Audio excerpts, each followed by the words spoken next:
Thank you very much. My fellow Americans, good evening. Let me begin by congratulating the team at NASA and our brave astronauts on the successful launch of Artemis II. It was quite something. It will be traveling further than any manned rocket has ever flown and will very substantially pass the moon, go around it, and come back home from a distance that has never been done before. It's amazing. They are on the way, and God bless them. These are brave people. We want to God bless those 4 unbelievable astronauts. As we speak this evening, it's been just 1 month since the United States military began Operation Epic Fury, targeting the world's #1 state sponsor of terror, Iran. In these past 4 weeks, our armed forces have delivered swift, decisive, overwhelming victories on the battlefield, victories like few people have ever seen before. Tonight, Iran's Navy is gone. Their Air Force is in ruins. Their leaders, most of them, terrorist regime they led, are now dead. Their command and control of the Islamic Revolutionary Guard Corps is being decimated as we speak. Their ability to launch missiles and drones is dramatically curtailed, and their weapons, factories, and rocket launchers are being blown to pieces. Very few of them left. Never in the history of warfare has an enemy suffered such clear and devastating large-scale losses in a matter of weeks. Our enemies are losing in America, as it has been for 5 years under my presidency, is winning, and now winning bigger than ever before. Before discussing this current situation, I also want to thank our troops for the masterful job they did in taking the country of Venezuela in a matter of minutes. That hit was quick, lethal, violent, and respected by everyone all over the world. After rebuilding our military during my first term, we have by far the strongest military anywhere in the world. And now we're working along with Venezuela and are, in a true sense, joint venture partners. We're getting along incredibly well in the production and sale of massive amounts of oil and gas, the second largest reserves on Earth after the United States of America. We're now totally independent of the Middle East, and yet we are there to help. We don't have to be there. We don't need their oil. We don't need anything they have, but we're there to help our allies. Tonight, I want to provide an update on the tremendous progress our warriors have made in Iran and discuss why Operation Epic Fury is necessary for the safety of America and the security of the free world. From the very first day I announced my campaign for president in 2015, I have vowed that I would never allow Iran to have a nuclear weapon. This fanatical regime has been chanting death to America, death to Israel for 47 years. Their proxies were behind the murder of 241 Americans in the Marine barracks bombing in Beirut, the slaughter of hundreds of our service members with roadside bombs. They were involved in the attack on the USS Cole, and they carried out the countless other heinous acts, including the just horrible, bloody atrocities of October 7th in Israel, something that most people have never seen anything like it. This murderous regime also recently killed 45,000 of their own people who were protesting in Iran. 45,000 dead. For these terrorists to have nuclear weapons would be an intolerable threat. The most violent and thuggish regime on earth would be free to carry out their campaigns of terror, coercion, conquest, and mass murder from behind a nuclear shield. I will never let that happen, and neither should any of our past presidents. This situation has been going on for 47 years and should have been handled long before I arrived in office. I did many things during my 2 terms in office to stop the quest for nuclear weapons by Iran. First, And perhaps most importantly, I killed General Qasem Soleimani in my first term. He was an evil genius, brilliant person, a horrible human being, however, the father of the roadside bomb. And he lived just horrible, what he did. Iran would have been perhaps in far better, stronger position. Had he lived, we would have had probably a different conversation tonight. But you know what? We'd still be winning and winning big. And then, very importantly, I terminated Barack Hussein Obama's Iran nuclear deal, a disaster. Obama gave them $1.7 billion in cash, green cash, took it out of banks from Virginia, D.C., and Maryland, all the cash they had. He flew it by airplanes in an attempt to buy their respect and loyalty, but it didn't work. They laughed at our president and went on with their mission to have a nuclear bomb. His Iran deal would have led to a colossal arsenal of massive nuclear weapons for Iran, and they would have had them years ago, and they would have used them. It would have been a different world. There would have been no Middle East and no Israel right now, in my opinion, the opinion of a lot of great experts, had I not terminated that terrible deal. And I was so honored to do it. I was so proud to do it. It was so bad right from the beginning. Essentially, I did what no other president was willing to do. They made mistakes, and I am correcting them. My first preference was always the path of diplomacy, yet the regime continued their relentless quest for nuclear weapons and rejected every attempt at an agreement. For this reason, in June, I ordered a strike on Iran's key nuclear facilities, an Operation Midnight Hammer. Nobody's ever seen anything like it. Those beautiful B-2 bombers performed magnificently. We totally obliterated those nuclear sites. The regime then sought to rebuild their nuclear program at a totally different location, making clear they had no intention of abandoning their pursuit of nuclear weapons. They were also rapidly building a vast stockpile of conventional ballistic missiles and would soon have had missiles that could reach the American homeland, Europe, and virtually any other place on Earth. Iran's strategy was so obvious. They wanted to produce as many missiles as possible, and they did, with the longest range possible, and they had some weapons that nobody believed they had. We just learned that out. We took them out. We took them all out so that no one would really dare stop them. And their race for a nuclear bomb, a nuclear weapon like nobody's ever seen before. They were right at the doorstep. For years, everyone has said that Iran cannot have nuclear weapons. But in the end, those are just words if you're not willing to take action when the time comes. As I stated in my announcement of Operation Epic Fury, our objectives are very simple and clear. We are systematically dismantling the regime's ability to threaten America or project power outside of their borders. That means eliminating Iran's Navy, which is now absolutely destroyed, hurting their Air Force and their missile program at levels never seen before, and annihilating their defense industrial base. We've done all of it. Their Navy is gone. Their Air Force is gone. Their missiles are just about used up or beaten. Taken together, these actions will cripple Iran military, crush their ability to support terrorist proxies, and deny them the ability to build a nuclear bomb.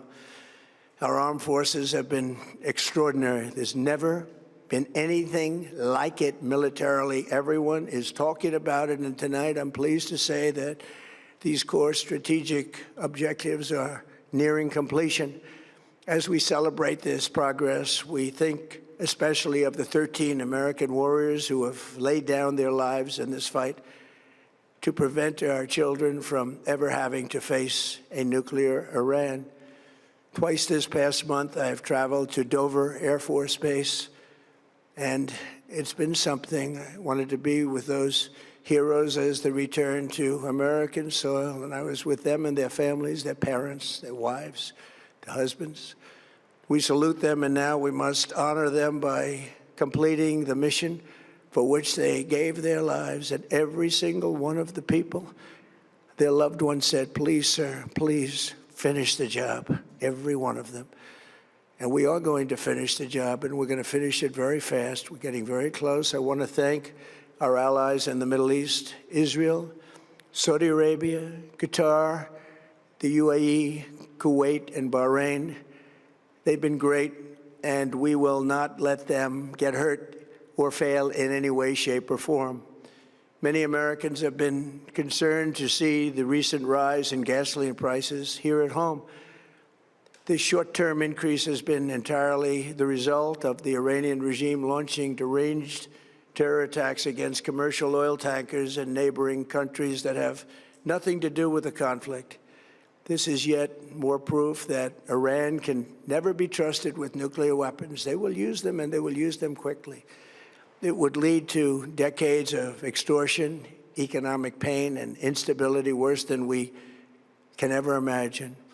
The United States has never been better prepared economically to confront this threat. You all know that. We built the strongest economy in history. We're going through it right now, the strongest in history. In 1 year, we've taken a dead and crippled country. I hate to say that, but we were a dead and crippled country after the last administration and made it the hottest country anywhere in the world by far, with no inflation, record-setting investments coming into the United States, over $18 trillion, and the highest stock market ever, with 53 all-time record highs in just 1 year. It all positioned us to get rid of a cancer that has long simmered. It's known as the nuclear Iran, and they didn't know what was coming. They've never imagined it. Remember, because of our Drill Baby Drill program, America has plenty of gas. We have so much gas. Under my leadership, we are #1 producer of oil and gas on the planet, without even discussing the millions of barrels that we're getting from Venezuela. Because of the Trump administration's policies, we produce more oil and gas than Saudi Arabia and Russia combined. Think of that, Saudi Arabia and Russia combined. And that number will soon be substantially higher than that. There's no country like us anywhere in the world, and we're in great shape for the future. The United States imports almost no oil through the Hormuz Strait and won't be taking any in the future. We don't need it. We haven't needed it, and we don't need it.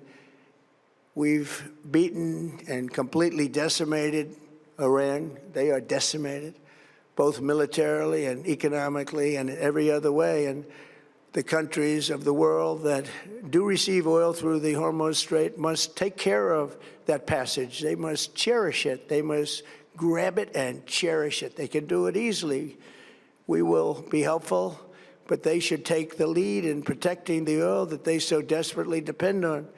So to those countries that can't get fuel, many of which refuse to get involved in the decapitation of Iran, we had to do it ourselves. I have a suggestion. #1, buy oil from the United States of America. We have plenty. We have so much. And #2, build up some delayed courage. Should have done it before. Should have done it with us, as we asked. Go to the Strait and just take it, protect it, use it for yourselves. Iran has been essentially decimated. The hard part is done, so it should be easy. And in any event, when this conflict is over, the Strait will open up naturally. It'll just open up naturally. They're going to want to be able to sell oil because that's all they have to try and rebuild. It will resume the flowing, and the gas prices will rapidly come back down. Stock prices will rapidly go back up. They haven't come down very much, frankly. They came down a little bit, but they've had some very good days over the last couple of days. We've done actually much better than I thought, but we had to take that little journey to Iran to get rid of this horrible threat. With our historic tax cuts, where people are just now talking about receiving larger refunds than they ever thought possible, they are getting so much more money than they thought. That's from the great, big, beautiful bill. Our economy is strong and improving by the day, and it will soon be roaring back like never before. It will top the levels that it was a month ago. I've made clear from the beginning of Operation Epic Fury that we will continue until our objectives are fully achieved. Thanks to the progress we've made, I can say tonight that we are on track to complete all of America's military objectives shortly, very shortly. We're going to hit them extremely hard over the next 2 to 3 weeks. We're going to bring them back to the Stone Ages where they belong. In the meantime, discussions are ongoing. Regime change was not our goal. We never said regime change, but regime change has occurred because of all of their original leaders' death. They're all dead. The new group is less radical and much more reasonable. Yet if during this period of time no deal is made, we have our eyes on key targets. If there is no deal, we are going to hit each and every one of their electric generating plants very hard and probably simultaneously. We have not hit their oil, even though that's the easiest target of all, because it would not give them even a small chance of survival or rebuilding. But we could hit it, and it would be gone, and there's not a thing they could do about it. They have no anti-aircraft equipment. Their radar is 100% annihilated. We are unstoppable as a military force.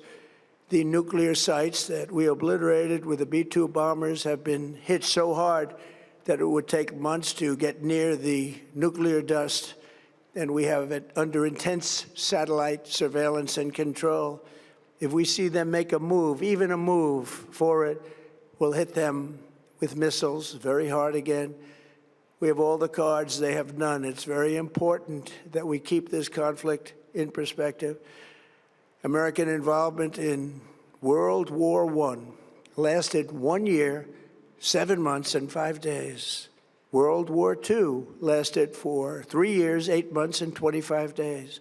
The Korean War lasted for 3 years, 1 month, and 2 days. The Vietnam War lasted for 19 years, 5 months, and 29 days. Iraq went on for 8 years, 8 months, and 28 days. We are in this military operation, so powerful, so brilliant, against one of the most powerful countries for 32 days. And the country has been eviscerated and essentially is really no longer a threat. They were the bully of the Middle East, but they're the bully no longer.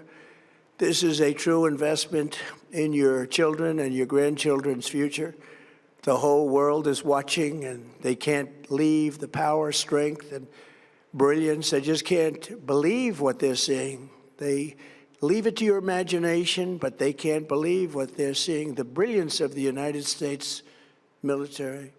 Tonight, every American can look forward to a day when we are finally free from the wickedness of Iranian aggression and the specter of nuclear blackmail.